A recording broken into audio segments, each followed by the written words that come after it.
एक बार इस स्थिति की कल्पना करिए, आपको अपने लिए ना कुछ सोचना है ना करना है, सारा झंझट सोचने करने मरने में ही तो है। ये करना है वो करना है, अरे पेट में 2 रोटी डालनी हो तो भी हाथ पैर चलाना पड़ेगा कि नहीं?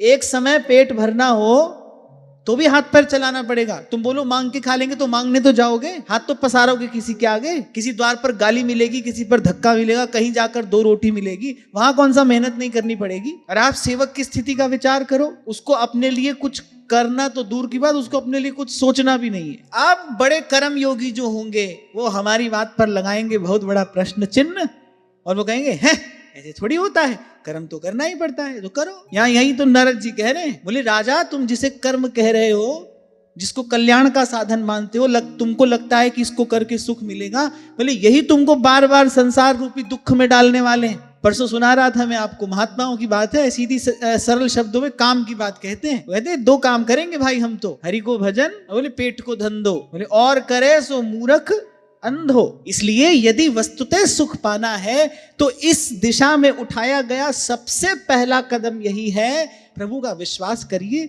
और एक बार चैन से बैठ जाइए। विश्वास करिए कोई है जो आपकी संभाल आपसे कहीं अधिक अच्छे प्रकार से कर पाने में समर्थ है, उस समर्थ का विश्वास करिए।